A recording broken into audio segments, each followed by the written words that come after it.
partir de agora a gente está gravando. Hoje nós vamos entrar no capítulo 21, a lição da vigilância. Se eu posso dizer que há reflexões muito importantes, né, no Boa Nova, para a gente trazer para o nosso cotidiano, em todos os capítulos nós vimos que há, né?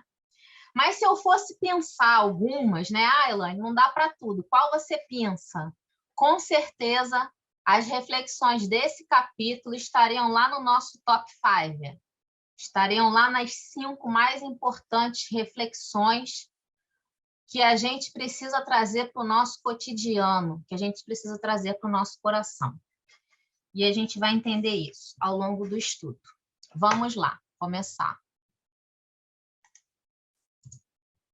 Bom, como eu havia falado semana passada nós entramos no capítulo 20, né, no capítulo muito emocionante de Maria de Magdala, e eu falei agora lá naquele capítulo 20, as histórias que vão daqui em diante, a gente está chegando no fim do livro, né? As histórias daqui em diante, ou elas vão permear, né, a crucificação do Cristo, o seu Calvário, né? Então, todas as histórias daqui para frente, elas vão circundar essa situação da crucificação do Mestre. E essa aqui é mais uma delas. A gente viu lá, né, em Maria de Magdala, que a história de Maria de Magdala se passa pouco antes e muito depois, né? A história dela foi mostrada antes e depois da crucificação do Mestre. E aqui, o capítulo 21 também permeia, né? Só que aqui antecede esses momentos finais do Cristo na matéria. Vamos lá. Aproximando-se o termo de sua passagem pelos caminhos da terra, reuniu Jesus os seus 12 discípulos com o fim de lhes consolidar nos corações os santificados princípios de sua doutrina de redenção. Então, essa passagem, ela está nos evangelhos de Mateus, de Lucas e de Marcos.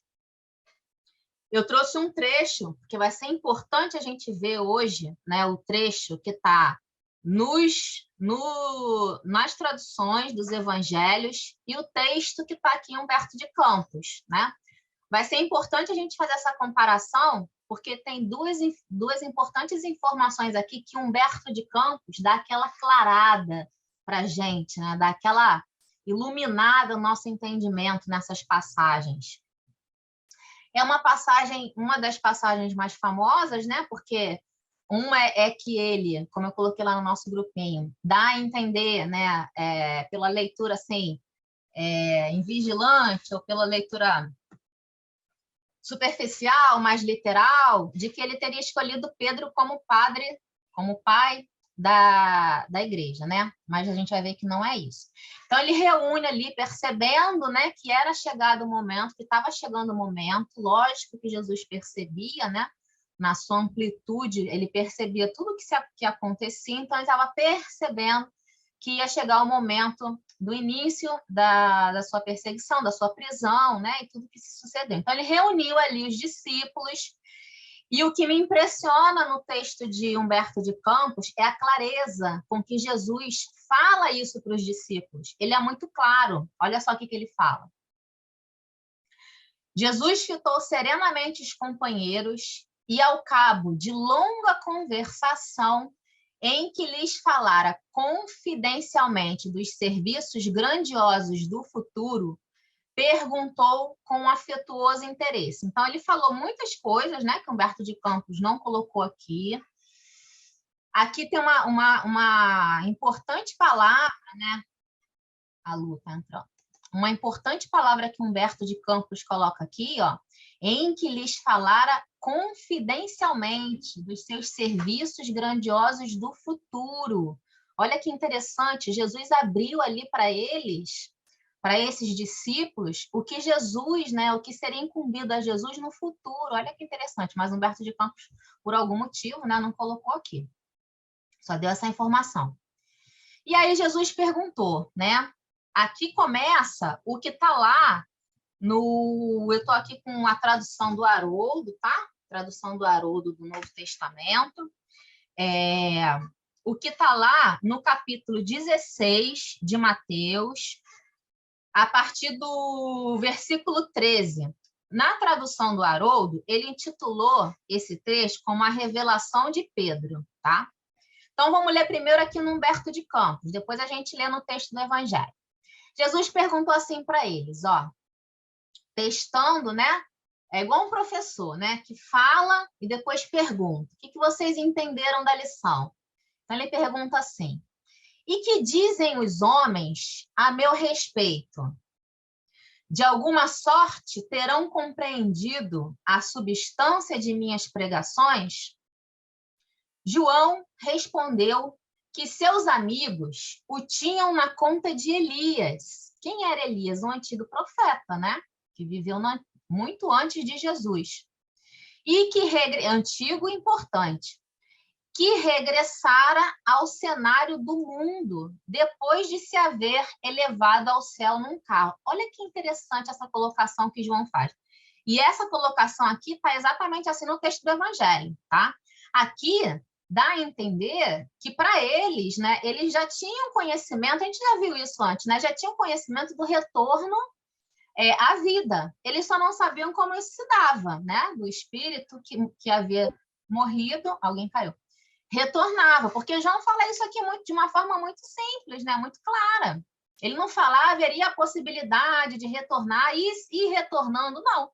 Ele fala, João respondeu que seus amigos o tinham na conta de Elias, que regressara ao cenário do mundo depois de se haver elevado ao céu num carro flamejante. Simão, o Zelote, relatou os dizeres de alguns habitantes de Tiberíades, que acreditavam ser o mestre, o mesmo João Batista ressuscitado. João Batista havia sido morto, né? E tinha sido ressuscitado como o mestre Jesus. Tiago, filho de Cleófas, contou que ouvira dos judeus na sinagoga, os quais presumiam no Senhor o profeta Jeremias. Olha, outro antigo profeta muito importante para os judeus. Jesus escutou, então, aquelas colocações, né, as observações, com habitual carinho, e aí perguntou para eles, né? Na verdade, Jesus não queria saber o que diziam dele, né? Ele já sabia o que diziam dele.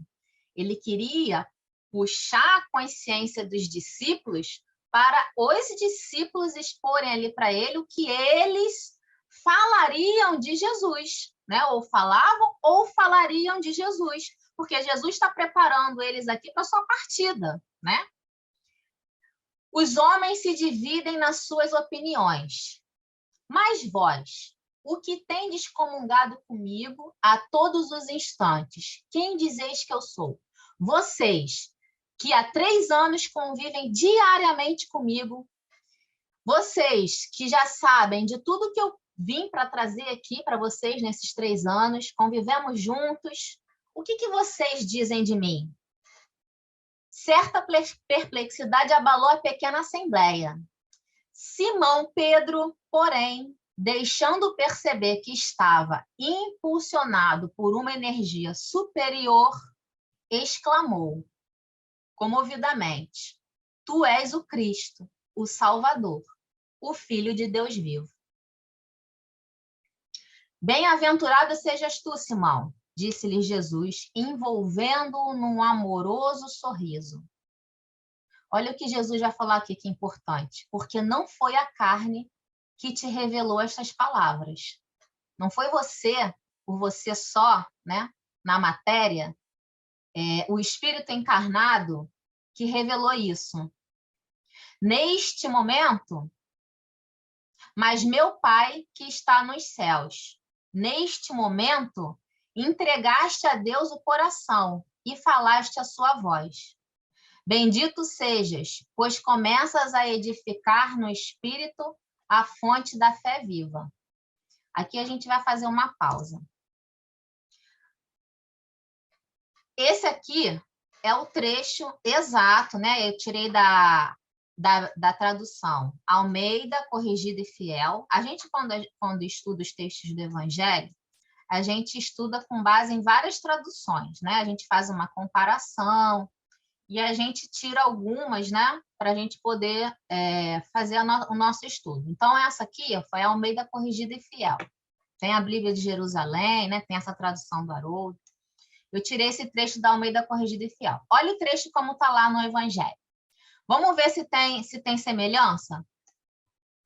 E chegando Jesus às partes de Cesaré de Filipe, interrogou os seus discípulos, dizendo: Quem dizem os homens ser o Filho do Homem?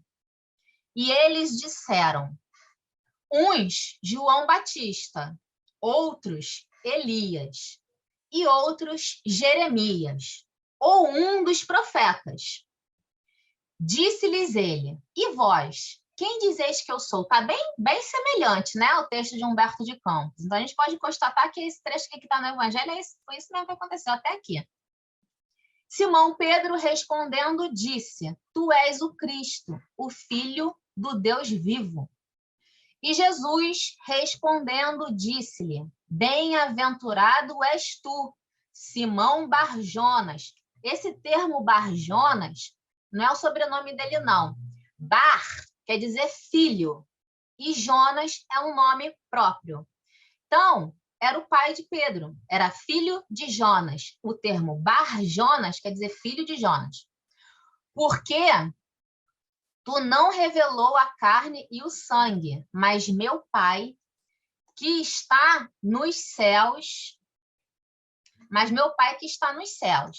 Pois também eu te digo que tu és Pedro, e sobre esta pedra edificarei a minha igreja, e as portas do inferno não prevalecerão contra ela. Eu te darei as chaves do reino dos céus, e tudo o que ligares na terra será ligado no céu, e tudo o que desligar na terra será desligado nos céus. Então, mandou aos seus discípulos que a ninguém dissessem que ele era Jesus vivo. Nesse trecho aqui, e Jesus respondendo-lhe, disse-lhe Bem-aventurado és tu, Simão Barjonas, porque não te revelou a carne e o sangue, mas meu Pai que está nos céus. Pois também eu te digo que tu és Pedro, e sobre esta pedra edificarei a minha igreja. Tem diferença? Vocês acham que tem para o texto de Humberto de Campos? Vamos voltar para o texto. Bem-aventurados sejas tu, Simão, disse-lhe Jesus, envolvendo num amoroso sorriso, porque não foi a carne que te revelou estas verdades, mas meu Pai que está no céu. Nesse momento, entregaste a Deus o coração e falaste a sua voz. Bendito seja, pois começa a edificar no Espírito a fonte da fé viva. Sobre essa fé, edificarei a minha doutrina de paz e esperança, porque contra ela jamais prevalecerão os enganos desastrosos do mundo. Tem diferença? O que vocês acham? Eu acho que tem sim, porque lá no texto da Almeida, né, a impressão que dá, você lendo superficialmente, ele está dizendo que Pedro é o portador, né, dessa chave, que Pedro seria a pedra sobre a qual se edificaria a igreja. Aí você lê ali e você acha que ele está falando simplesmente de Pedro. Mas quando você lê o texto de Humberto de Campos, ele não fala de Pedro, ele fala que Pedro está começando a edificar a fé no coração dele. E é sobre essa fé que ele vai edificar a igreja. Pelo menos foi isso que eu entendi, né? Porque edificarei a minha doutrina de paz e esperança, porque contra ela jamais prevalecerão. Então, assim, ele está falando da fé que foi edificada no coração de Pedro, e não de Pedro propriamente. Que amiguinha estudiosa, hein? Mais alguém? Eu entendi mais ou menos isso, como a Carla falou, mas que o Pedro, ele nessa questão aí, ele estava sendo fiel, né, a Deus, né, com a fé dele. E como eu estava pensando, não era só ele que caberia a responsabilidade de divulgação, de como ele fosse o principal de tudo. mas uma questão dele ser assim o início de para passar para os outros assim dessa doutrina. Eu acho que eu estou enrolando tudo. Não, Eu não estou Elza, conseguindo pode ir, explicar. pode ir. Eu Continua. acho que é isso, que ele demonstrou nessa situação uma fidelidade na fé, e que é isso que os outros devem se moldar nisso, não numa doutrina como que ele ia passar, mas como a situação dele de fé viva, entendeu? Eu não sei se eu estou Sim, sabendo explicar. sim, tá sabendo explicar. Tá ótimo, muito bom. Você entendeu? Sim, eu entendi. Entendi sim. Mas Tá é ótimo. isso mesmo que você entendeu também? É isso, eu vou colocar, é isso. É isso também. Eu vou acrescentar, é isso também. Mas é Ah, isso tá. perfeito, é isso perfeito. Carlinha, você levantou a mão de novo? Obrigada, Elza. Levantei sim, assim, a Pode gente falar, vê amor.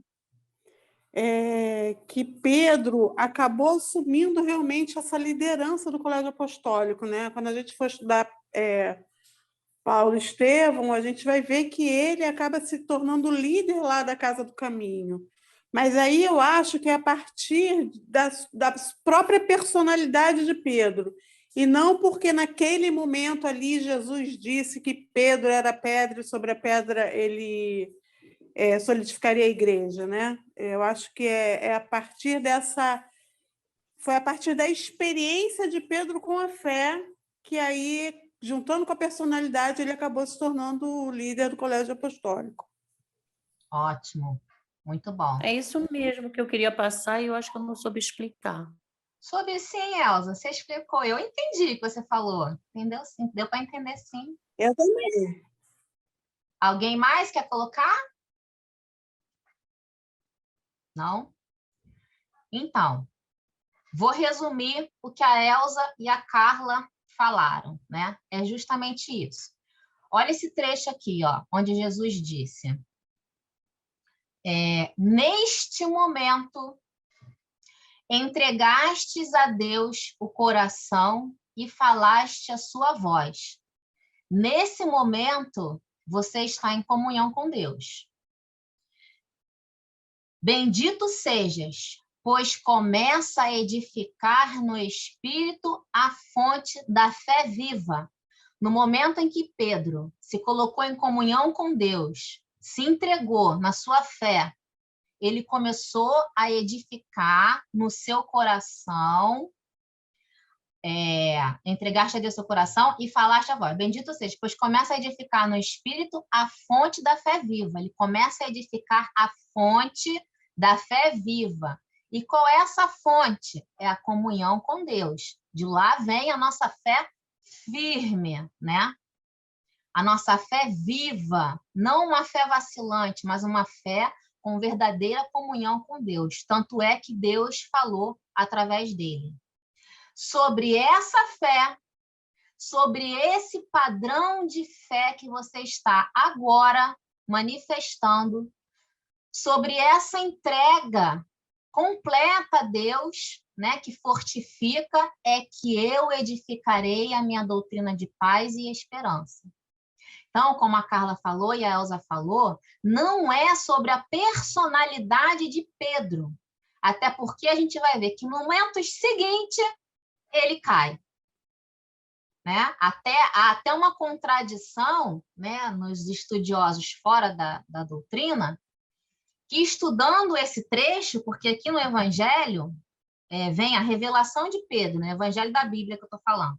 E em seguida vem o anúncio do Calvário. E nesse anúncio do Calvário, Jesus chama Pedro de Satanás.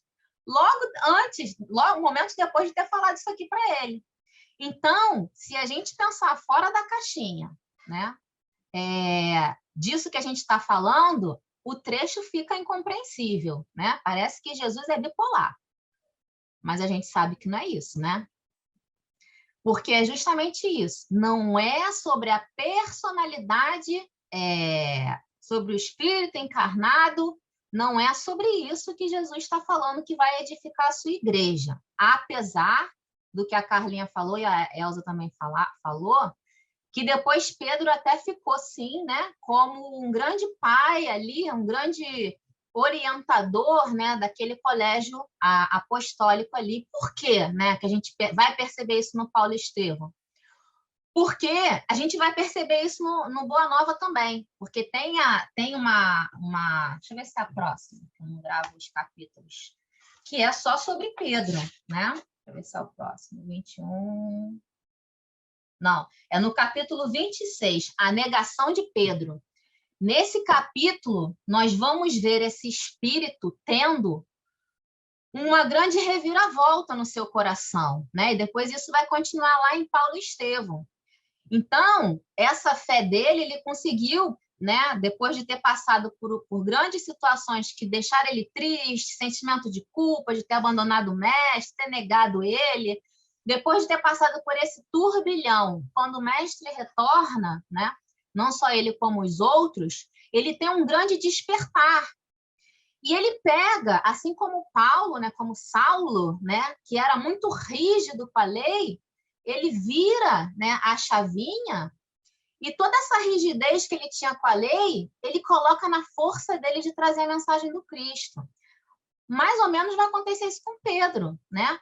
Pedro vai ter a fé dele tão forte, tão pedra, né, que ele vai ser uma referência ali para os outros discípulos. Então, não nesse momento aqui. Nesse momento, Jesus está falando daquele padrão de fé que ele estava demonstrando ali. Então, sobre esse padrão de fé é que eu vou edificar a minha doutrina de paz e esperança. Porque contra ela jamais prevalecerão os enganos desastrosos do mundo. E aí Pedro ficou feliz, né? O mestre falando isso para ele, né? Falando que ele estava falando por Deus, né? Que ele seria sobre essa fé que você está demonstrando a fé correta. Ele ficou ali muito, muito feliz. O mestre prosseguiu esclarecendo à comunidade quanto à revelação divina no santuário interior do espírito do homem, sobre cuja grandeza desconhecia o cristianismo, sobre cuja grandeza desconhecida o cristianismo assentaria suas bases no futuro. Essa ou aquela igreja? Essa ou aquela religião? Não. O cristianismo. Alguma pergunta, alguma colocação sobre isso que a gente falou? Algum acréscimo? Agora eu que vou perguntar, deu para entender o que eu falei? Então, vamos embora, vamos prosseguir. Então, aqui a passagem que eu trouxe. Aqui eu coloquei os 2 trechos, mas a gente já falou, né? E Jesus respondendo disse, de bem-aventurado. Alguém botou alguma coisa no chat? Ah, amiguinha Lu, tá gostando. Que bom que tá gostando, amiguinha. Pois também, é a passagem que a gente já leu, né? Porque não revelou a carne e o sangue, mas meu Pai que está nos céus. Pois também eu te digo que tu és pedra e sobre esta pedra edificarei a minha igreja e as portas do inferno não prevalecerão contra ela. E aqui o trecho que a gente acabou de ler. No mesmo instante, preparando os companheiros para os acontecimentos próximos, o Messias continuou dizendo, gente, esse no mesmo instante, ele não está aqui à toa. Humberto de Campos não colocou esse mesmo instante aqui à toa. E eu vou dizer mais para frente por que não está à toa. Ele continuou falando, Jesus continuou esclarecendo e me impressiona, lendo Boa Nova, lendo Humberto de Campos, como que ele foi claro com os discípulos. Amados, importa que eu vos esclareça o coração, a fim de que as horas tormentosas que se aproximam não cheguem a vos confundir o entendimento. Olha, ele já sabia que eles ficariam confusos, né, com tudo aquilo que aconteceria. Através da palavra de Simão, tivestes a claridade reveladora, cumprindo as profecias das Escrituras. Por quê? Porque estava lá nas Escrituras do antigo profeta. Se você ler Isaías, não me lembro, capítulo 53, se eu não me engano. Está direitinho lá o Calvário de Jesus. Então, ele diz, cumprindo as profecias da Escritura, se você lê, né? Se você lê o Isaías, nesse trecho, 53, se não me engano, se você lê e falar assim, isso aqui é uma narrativa anterior ou posterior à crucificação do Cristo. Se não é uma pessoa que conheça, vai falar posterior, ele está narrando o que aconteceu com Jesus. Só que não, é anterior. E muito anterior, né? Cumprindo as profecias da Escritura, sou aquele pastor que vem a Israel com o propósito de reunir as ovelhas tresmelhadas do imenso rebanho. Por que Jesus usa muito a simbologia do pastor, né? Porque no Antigo Testamento, essa simbologia é muito viva. Muitos dos profetas usavam a simbologia do rebanho, do pastor, para ensinar já, né? Ora, sobre Deus, né? Porque ora quem conduz o rebanho é Deus, no Antigo Testamento, e para falar sobre o pastor que viria, que é Jesus, né? Então, Jesus aqui está puxando uma simbologia que a gente vê muito no Novo Testamento, nas parábolas, né? Mas é uma simbologia do Antigo Testamento. Pastor que vem a Israel com o propósito de reunir as ovelhas tresmelhadas do imenso rebanho. E tem uma passagem que é exatamente essa no Antigo Testamento. Eu não vou me lembrar aqui agora, mas fala de um pastor que viria, reunir o rebanho. É disso que Jesus está falando. E eles sabiam que era isso que Jesus está falando, porque eles conhecem o texto, né?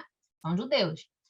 Venho buscar as dracmas perdidas do tesouro de nosso pai. Olha que interessante. Aqui Jesus está se referindo à parábola da dracma perdida. E nessa parábola, né, dracma era uma moeda romana que tinha um valor equivalente a um salário. Era um bom valor, uma moeda que tinha um bom valor, né? E na parábola, uma mulher perde essa moeda e ela não descansa enquanto ela não acha essa moeda. Ela vai à casa, ela bota tudo para fora. Enquanto ela não acha, ela não descansa. Vamos estudar essa parábola no nosso estudozinho, quando a gente inaugurar nosso estudozinho.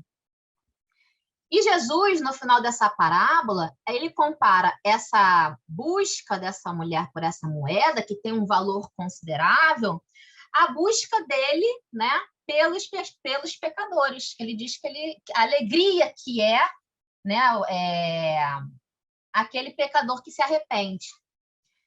Então, aqui ele tá falando sobre essa parábola. Venham buscar as dracmas perdidas do tesouro de nosso pai. E qual o pegureiro que não dá testemunho de sua tarefa ao dono do redil? Pegureiro é o mesmo que pastor. É indispensável, pois, que eu sofra. Não tardará muito o escândalo que me há de envolver em suas malhas sombrias. Olha, ele fala que vai sofrer, ele fala que vai passar por um escândalo. Faz-se mister o cumprimento da palavra dos grandes instrutores da revelação dos céus, ou seja, as profecias que estavam lá, sou eu que estou na profecia, e elas precisam se cumprir. Está escrito que eu padeça e não fugirei ao testemunho. Havendo pequena pausa, todo mundo imagina a cara dos discípulos, na cara não, coração, os nervos, né, tudo. Nessa hora que Jesus fala isso, havendo pequena pausa na sua locução, Filipe aproveitou-se para interrogar emocionado. Deviam estar todos emocionados ali, né? Mestre, como é que pode acontecer isso? Se você é o modelo supremo da bondade, olha a confusão começando a pairar na cabeça dos discípulos. O sofrimento será, então, o prêmio às vossas obras de amor e sacrifício? Olha, isso é uma coisa minha, tá? Um pensamento meu. Essa foi a pergunta que mais pairou na cabeça dos discípulos e que trouxe todos aqueles sentimentos, né? De medo, de angústia, de inconformismo, né? Como pode um mestre? A gente conviveu com ele, a gente viu que ele nunca levantou uma voz para fazer mal, para falar mal, ele só fazia o bem, ele só amava. Como que pode Deus permitir isso? Jesus, no entanto, sem trair a serenidade do seu sentimento, né, sereno, retrucou: eu vim ao mundo para o bom trabalho, e não posso ter outra vontade, senão a que corresponda aos sábios desígnios daquele que me enviou. Além de tudo, minha ação se dirige aos que estão escravizados no cativeiro do sofrimento, do pecado e da expiação. Ou seja, o meu exemplo, né, passando por todos esses sofrimentos, mas com fidelidade e comunhão com Deus, e depois a minha glória vai trazer para esses que passam pelo sofrimento, pelo pecado e pela expiação, que vale a pena se resignar. Instituindo na terra a luta perene contra o mal, tenho de dar o legítimo testemunho dos meus esforços. Na consideração de meus trabalhos, necessitamos ponderar que as palavras dos ensinos somente são justas quando seladas com a plena demonstração dos valores íntimos. Não adianta a gente, para os filhos, em casa, na sociedade, no trabalho, no templo religioso, seja lá onde for, não adianta a gente falar o bom texto, a gente dar lição de moral, a gente falar, né, tudo bonitinho e não exemplificar o que a gente fala. Porque o que arrasta, né, é o exemplo. E é isso que Jesus está falando. De que vale eu passar esses anos todos aqui para vocês falando de resignação, de fé, de humildade, de caridade, de amor, se eu não exemplificar isso tudo? Eu preciso exemplificar. Acreditais que um náufrago pudesse sentir o conforto de um companheiro que apenas se limita a dirigir-lhe a palavra amiga lá da praia, né? Um lá na praia falando: calma, amigo, está se afogando, mas fica calmo que vai passar. Não dá, né? Para salvá-lo, será indispensável ensinar-lhe o melhor caminho de livrar-se da voragem destruidora, nunca tão só com exortações, mas atirando-se igualmente às ondas. Ou seja, quer salvar mesmo, né? Atira-se às ondas, vai lá, nada e busca. Partilha da dor, partilha do sofrimento, mostra que você tem coragem de enfrentar. O fardo que sobrecarrega os ombros de um amigo será sempre mais gravado em seu peso, piorado, né? Se nos pusermos a examiná-lo, muitas vezes guiado por observações inoportunas. Ele, entretanto, se tornará suave e leve para aquele quem amamos, se tomarmos com os nossos esforços sinceros, ensinando-lhe como se pode atenuar-lhe o peso das curvas no caminho. E eles continuavam ali se entreolhando, né? Meio perdidos, né? O que é isso que ele está falando? Será que é parábola? Será que é verdade? Não espereis por triunfos, que não os teremos sobre a terra de agora. Olha como ele é claro, como Jesus é claro para eles. Nosso reino ainda não é e nem pode ser desse mundo. Por essa razão, em breves dias, não obstante as minhas aparentes vitórias, entrarei em Jerusalém para sofrer as mais penosas humilhações. Os príncipes dos sacerdotes me coroarão a fronte com suprema ironia. Serei arrastado pela turba como um simples ladrão. Cuspirão nas minhas faces, dar-me-ão fel e vinagre, quando manifestar sede, para que se cumpram as escrituras, porque lá também os antigos profetas falaram dessa forma: terá sede de água e lhe darão vinagre.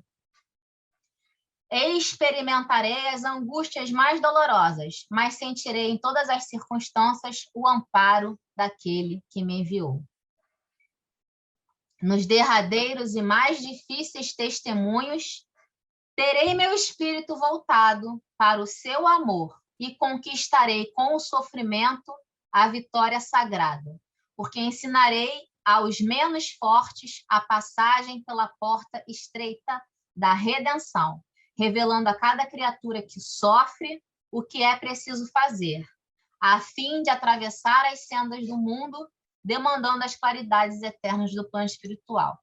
O nosso amigo convidado de ontem, do Recanto, né, do Encontro no Recanto, ele trouxe ontem uma colocação, né, sobre essa passagem de Jesus, e um pensamento que comumente, né, até no meio espírita se tem, de que Jesus não sofreu, que Jesus já sabia o que ia acontecer com ele, né, que então ele não sofreu. Mas olha aqui no texto de Humberto de Campos, né? Nos derradeiros e mais difíceis testemunhos, foram testemunhos difíceis para Jesus, né?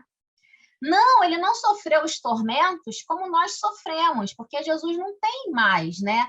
Um espírito crístico, um espírito puro, não tem um espírito crístico, então menos ainda. Não tem mais a dor como a gente tem, né? Não tem mais angústia, ansiedade. A nossa ansiedade é cheia de vaidade, cheia de orgulho. Na origem da nossa ansiedade, na origem da nossa depressão, na origem de todos esses sentimentos que nos desequilibram, há esses sentimentos de inconformismo, de vaidade, de orgulho. Jesus não tinha mais isso, né? Mas Jesus tinha um amor gigantesco por nós, né? E sofria por esse testemunho. Fala, Carlinha. Não, estava aqui abaixando a mão já. Você falou que eu ia falar, né, da diferença, porque muita gente acha, Jesus, né, foi para a cruz de boa, né? E não é assim, né? Passou por momentos dolorosos, passou por angústias que a gente não consegue, por exemplo, eu não consigo mensurar isso, né? Que a gente não consegue mensurar, mas é uma angústia diferente da nossa angústia, porque é uma angústia desprovida do egoísmo, né? Da forma como você falou, e da vaidade. E, assim, uma coisa muito importante aqui é a certeza do amparo do Pai, coisa que a gente, às vezes, não tem, né? Jesus tinha certeza plena do amparo do Pai. Então, assim, todos esses momentos dolorosos que ele passou, tormentosos, foram equilibrados com a certeza do cuidado e do amor do Pai, entendeu? Então, para ele, foi muito difícil, né? Óbvio que foi, mas ele tinha certeza do amor de Deus. Então, isso aliviava bastante as tormentas dele. Elaine, eu também acho que ele não se prendia às dores, porque ele sabia se elevar, porque ao mesmo tempo que ele estava com dor, ele estava com equilíbrio, ele estava passando bom ânimo, ele nessas passagens que a gente leu anteriormente, o final do livro que a gente já fez, ele está fazendo essa pela segunda, eu estou fazendo confusão de repente, mas ele passava para aqueles discípulos que foram até lá, receosos, um olhar de bom ânimo, de confiança, de perdão. Então, ele não se detinha só a dor física, como nós, né? Se a gente está sentindo uma dor, enquanto a gente não se livrar daquela dor, a gente fica com ela priorizando até outras questões. E ele não, eu acho que ele sabia, pelo menos no que eu leio e entendi, é que ele sabia separar a dor física e não potencializá-la, e dosar nesse sentido de estar passando para os outros, naquele momento de martírio, a confiança para a mãe, pedindo para João para olhar por ela, falando para os outros que estavam ali escondidos, mas ele sabia, né? Ele percebia. Eu acho que ele sabia separar isso. A dor era forte porque ele estava encarnado, né? Estava sentindo aquela dor física, mas ele sabia separar isso. Muito bom, Elza. Você não teve essa mesma percepção, não? Sim, sim. Olha, inclusive, eu não sei se vocês já tiveram contato, né? Mas eu já tive contato com pessoas que não tinham, né? Não eram espíritos assim como a Elza está falando, que já tinham o equilíbrio, né, de pensamento, de sentimento de tal forma que, sentindo a dor do corpo físico, não se deixava dominar por elas, pessoas, né, encarnadas na matéria, assim como nós, né, simples ainda, ignorantes ainda, né, passando pela caminhada ainda de uma forma muito, né, muito longe de Jesus, tão resignados que não sofriam tanto, né, como outras que, pela raiva, pelo inconformismo, né, pelo ódio, sofriam mais. E era a mesma situação. Eu mesma passei, no mesmo momento, duas pessoas. As duas pessoas tinham a mesma doença, né, que era um câncer, no mesmas características, mesmo tudo. Mas elas não se conheciam, elas se conheciam, mas não se frequentavam, tá? Eram de famílias conhecidas, mas distantes. Uma resignada, consciente, sabe? Confiante em Deus. Você chegava perto dela, você sentia serenidade. Até fortalecia a gente. A outra, completamente revoltada, né? Que sofrimento que ela construiu com essa revolta. Então, de uma certa forma, né, Elza? Não é esse controle que Jesus tinha, né, do espírito já puro, que a matéria, né, não prevalece sobre o espírito, né? E aí a gente pode entender também que a dor não prevaleça tanto, mas que não quer dizer que a ausência de dor, mas que no pensamento, no controle do pensamento dele, né, ele consegue controlar mais, que sim, né, tem o sofrimento, mas é um sofrimento de uma forma diferente. E aqui a gente já vivencia isso. Depende do padrão de pensamento que a gente constrói, depende do padrão de sentimento que a gente constrói no momento do sofrimento, inclusive da dor física. Não é isso, Elza? Isso mesmo, Elaine. Muito bom. Isso mesmo que eu quis passar. Fala, Francisco.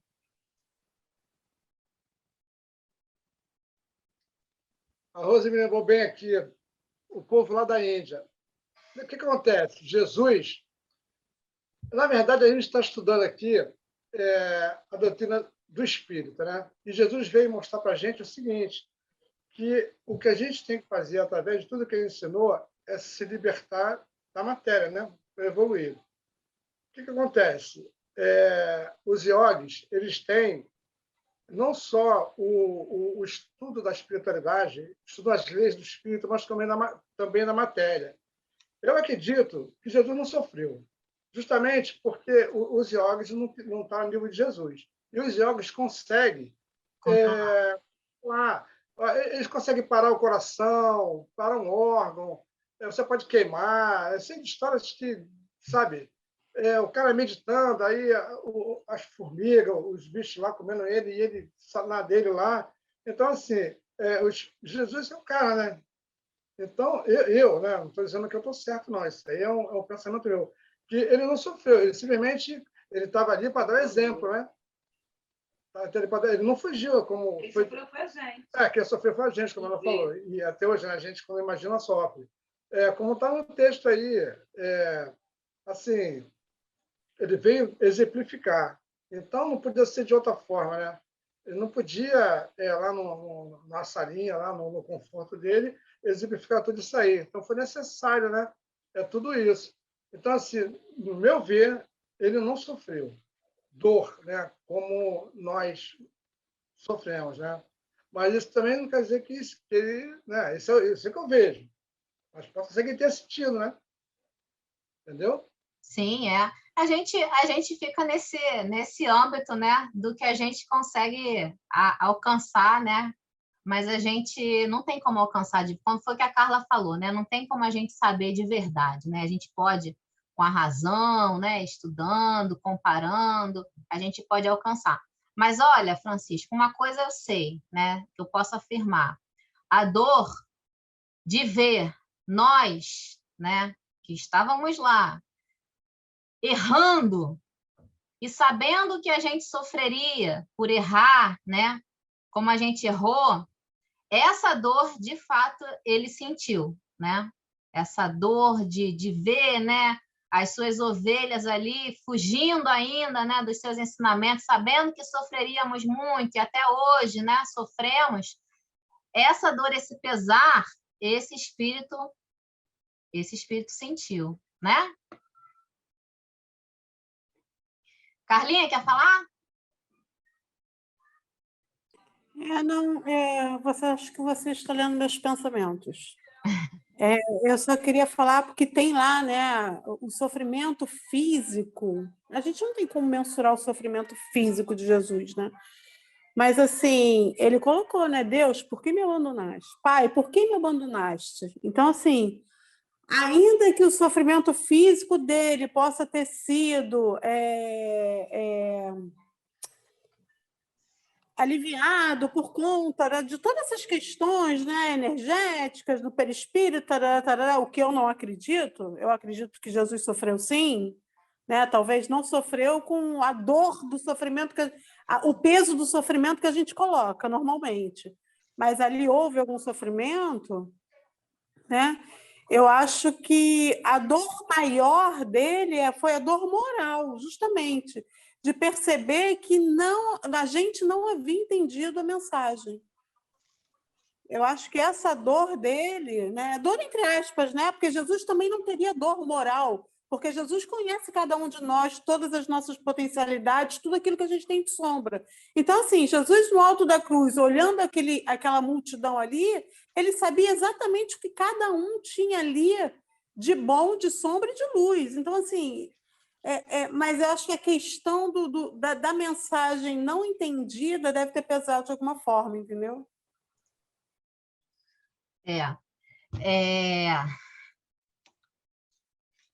Ó, Elaine, vou fazer um posso falar? Fala, pode falar. Você, ali no parágrafo, não sei se você anota, no parágrafo 18, lá no finalzinho, que ele fala assim: nos derradeiros e mais difíceis testemunhos, terei meu espírito voltado para o seu amor e conquistarei, com o sofrimento, a vitória sagrada. Porque ensinarei aos menos fortes a passagem pela porta estreita da redenção, revelando a cada criatura que sofre o que é preciso fazer. Então, eu acho que ele aí demonstrou como sofrer, né? Com resignação, sempre Sim. pensando que Deus está no nosso lado, nos sustentando. Então, tudo dele é um ensinamento para nossas provações, para as nossas expiações, para os nossos sofrimentos, para as nossas provas. Sim, sim. Aí ele está dizendo aí mesmo, nos mais difíceis testemunhos que ele está passando, né? Isso, ele passou, sim, difíceis testemunhos. E mesmo que ele não tenha passado isso ou aquilo, né? A gente não consegue saber ao certo, aos nossos olhos passou, né? Se a gente trouxer o que ele passou para o nosso sentimento, para a nossa capacidade, a gente vai ver um sofrimento gigantesco e uma resignação gigantesca também, né? Deixa eu só trazer uma informação aqui, Carlinha. Essa fala de Jesus que você falou, né? Meu Deus, por que me abandonaste? Que acontece? No livro de Salmos, os judeus, né? Que é um dos livros que faz parte lá do Antigo Testamento, né? Que é a Torá, o livro dos judeus. No livro de Salmos, o que eram os salmos, né? Eram preces e louvores cantados. Eles conheciam os salmos de cor, porque eles recitavam o tempo inteiro os salmos, né? Se equivaleria, mais ou menos, se eu subir, né, ali na estação mais cheia do BRT, no horário mais cheio, tá assim. Se eu subir num banquinho e começar a falar, Pai nosso que estás nos céus, santificado seja o teu nome, alguém vai ter dúvida que eu estou rezando o Pai Nosso? Vocês acham? Não, né? Todo mundo vai olhar e vai falar assim, uma maluca, tá rezando o Pai Nosso ali, subiu ali, tá rezando o Pai Nosso. Todo mundo vai reconhecer o Pai Nosso, né? Assim eram os salmos. E há um salmo, que é o Salmo 22, em algumas traduções, em algumas 21, que ele começa justamente com essa frase de Jesus, meu Deus, por que me abandonastes? Se vocês tiverem curiosidade de ler esse salmo, eu não vou ler ele aqui agora, porque ele é muito grande, ele conta a história de um discípulo, né, ou de alguém temente a Deus, que aparentemente estava abandonado. Mas o Salmo conta, você não está abandonado. Quando Jesus proferiu essas palavras, ele queria lembrar esse Salmo. Ele queria falar, vai lá e vê no Salmo o que de fato está acontecendo comigo. Então, depois, vocês leiam o Salmo para ver. Era por isso, foi por isso que Jesus proferiu essas palavras. Qual é o número do Salmo? Olha, para algumas traduções é Salmo 22, para outras é Salmo 21, mas ele é simples de identificar, porque ele começa exatamente com essa frase, meu Deus, por que me abandonastes? Ali não era uma dúvida que ele tinha a respeito do amparo de Deus, ele estava só recitando os salmos, né?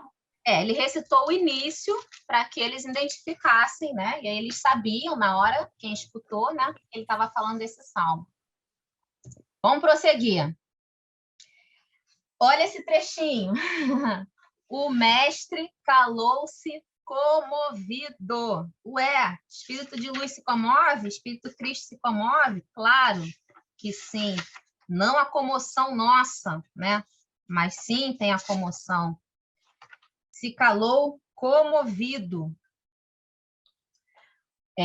A pequena assembleia deixava transparecer sua surpresa indefinível, sem compreender a amplitude das advertências divinas. Foi aí que Simão Pedro, prestem atenção nesse trecho, modificando a atitude mental do primeiro momento. Foi por isso que Humberto de Campos colocou lá que no mesmo instante, que instante? No mesmo instante que Pedro estava em comunhão com Deus, é o título do capítulo, tá aqui a razão. No mesmo instante que Pedro estava em comunhão com Cristo e falou, né, e deixou Deus falar por ele através de seu coração, no mesmo instante ele, modificando a sua atitude mental do primeiro momento, deixou-se conduzir, olha isso, deixou-se conduzir, me perdi, deixando-se conduzir na esteira das concepções falíveis do seu sentimento de homem, aproximou-se do Messias e lhe falou em particular, ou seja, alguma coisa aconteceu ali dentro de Pedro, a gente vai pensar sobre isso, porque é isso que acontece com a gente. Alguma coisa aconteceu ali dentro de Pedro que ele, perdeu a conexão no mesmo instante com Deus. Deixa eu ver que horas são, que eu tô animada hoje.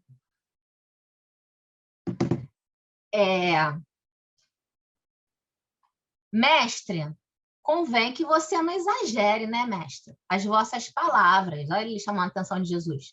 Não podemos acreditar que tereis de sofrer semelhantes martírios. Onde estaria Deus, então, com a justiça dos céus? Os fatos que nos deixais entrever, isso tudo que você contou para agora, mostra que o Pai não é tão justo, né, mestre? Menos, né, mestre? E aí Jesus fala para ele, né? Pedro, retira essas palavras, exclamou Jesus, com serenidade enérgica. Um dia eu vou alcançar isso. Eu não sei nem o que significa serenidade enérgica, mas um dia eu vou aprender. Com serenidade enérgica. Queres também tentar-me como os adversários do Evangelho? Engraçado que aqui Humberto de Campos coloca adversário do Evangelho, né? Vamos ver como é que está lá no trecho do próprio Evangelho, né? Da Bíblia. Será que também tu não me entendes, compreendendo somente as coisas dos homens, longe das revelações de Deus? Aparta-te de mim, pois neste instante falas pelo espírito do mal. Verificando que o Pedro arrasado, né, com isso, sem entender por quê. No momento, Jesus tão carinhoso, no outro tão agressivo, né? Tão agressivo não, né? Mas tão enérgico. Verificando que o pescador se emocionara até as lágrimas, chorou, Pedro chorou. O mestre preparou-se para a retirada e disse aos companheiros: se alguém quiser vir após de mim, renuncie a si mesmo, toma a tua cruz e siga os meus passos. Porque se vocês não fizerem isso, vocês não vão conseguir me acompanhar. Não vão conseguir me seguir. Olha como que está no texto do Evangelho, né? Da tradução de Almeida Corrigida e Fiel. Desde então, começou Jesus a mostrar aos seus discípulos que convinha ir a Jerusalém e padecer muitas coisas dos anciãos. Os anciãos são os antigos profetas. E dos principais dos sacerdotes e dos escribas, e ser morto e ressuscitado ao terceiro dia. E Pedro, tomando-o de parte, começou a repreendê-lo, dizendo: Senhor, tem compaixão de ti. Modo nenhum te acontecerá isso. Ele, porém, voltando-se, disse a Pedro: para trás de mim, Satanás, que me serves de escândalo, porque não compreende as coisas que são de Deus, mas só as que são dos homens. Então disse Jesus a seus discípulos: se alguém quiser vir após mim, renuncia-se a si mesmo, toma sobre si a sua cruz e siga-me. Então, aqui, né, praticamente em todas as traduções está esse trecho: para trás de mim, Satanás. E a gente já estudou, né? Quem não estudou, vale a pena voltar lá no capítulo, que a gente falou sobre esse termo Satanás, né? Que é exatamente o que Humberto de Campos colocou lá na fala de Jesus. O que ele colocou lá na fala de Jesus? Ó, retira essa palavra com serenidade, né? Queres também tentar adversário do evangelho?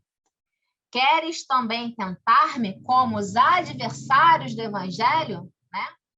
Então, Jesus não chamou Pedro de Satanás na acepção que comumente se tem, né? Falando que Pedro estava tomado pelo demônio ruim, Pedro estava tomado pelo espírito mau. Não é isso, né? Jesus falou para ele: nesse momento, Pedro, você está se colocando como adversário do evangelho, porque se eu não fizer tudo isso que eu estou falando que vai acontecer, se eu não me resignar, se eu não mostrar a minha fé, todos os ensinamentos do evangelho que eu trouxe cairão por água, né? Não vão se firmar, não vão se concluir, não vão se fazer. Então, se você está querendo, desejando que essas coisas não aconteçam e que eu não avise isso para vocês, você está contrário ao evangelho de Jesus. Foi isso que Jesus falou para ele.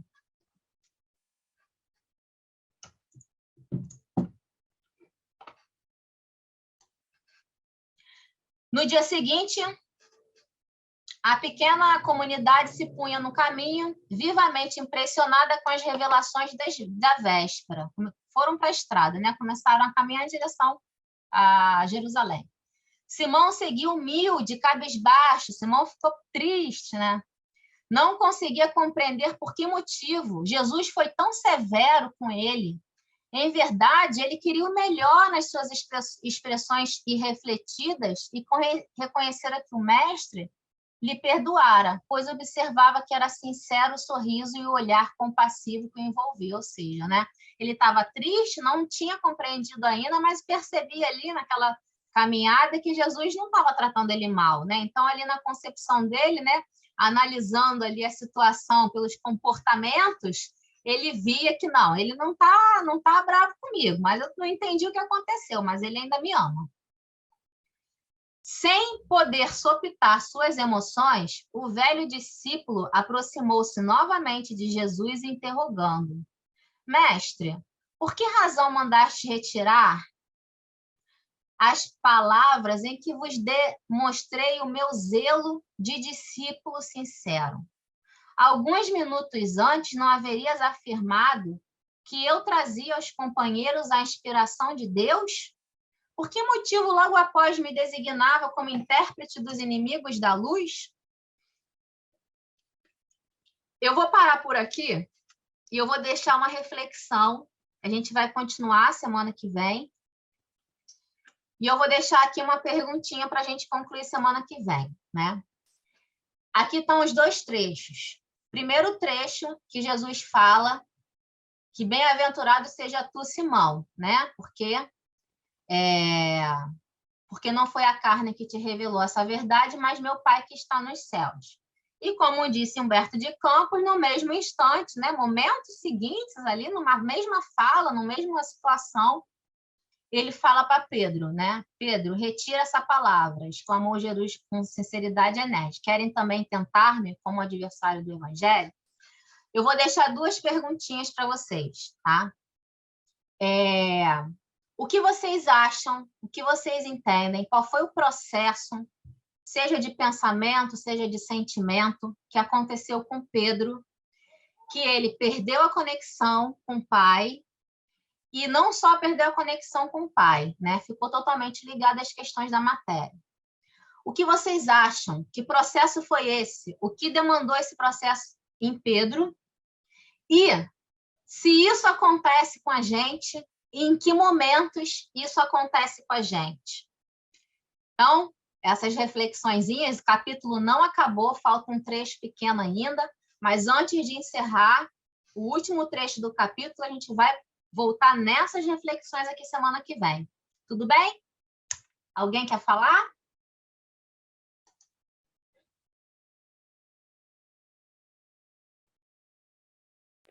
Elaine, você Oi. podia colocar essas perguntas no grupo? Porque até lá a gente vai esquecer, né? Vou colocar. Assim que eu encerrar aqui, eu coloco lá para gente, tá, Elma? Tá bom. Francisco, quer falar, Francisco? Não? Alguém quer falar alguma coisa? Quer colocar, acrescentar? Não? Então, meus amores. Fala, Carlinhos. Eu quero falar que esse é um dos capítulos mais emocionantes do Boa Nova. É assim, nós somos muito felizes por poder estar estudando ele com você, viu? Pô, amor, eu que sou feliz de vocês me darem essa oportunidade de estar aqui com vocês estudando. É maravilhoso. Obrigada, viu?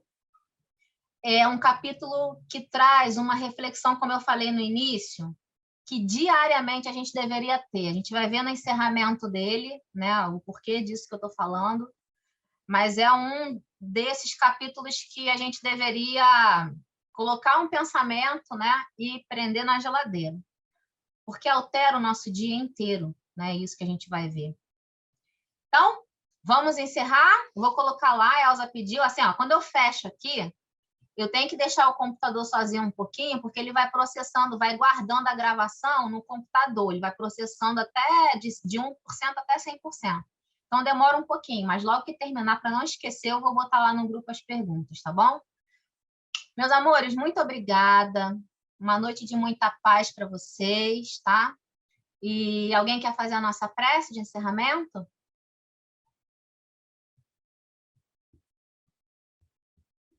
Eu faço.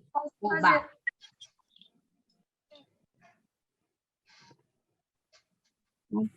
Quem vai fazer? Eu ou a Lu? Não sei, a Lu falou, nem vi. Pode fazer, amiga. Eu falei porque ninguém tinha falado. Então, tá bom. Então, vamos, nesse momento, fechar os nossos olhos, olhar para dentro de nós e nos conectar com esse Pai. Paizinho amado, Jesus, nosso irmão querido. Quanta gratidão demonstramos por tantos ensinamentos que Jesus nos trouxe com a sua vivência aqui na Terra. Como somos felizes, Senhor, por termos acesso a essa doutrina que esclarece e consola.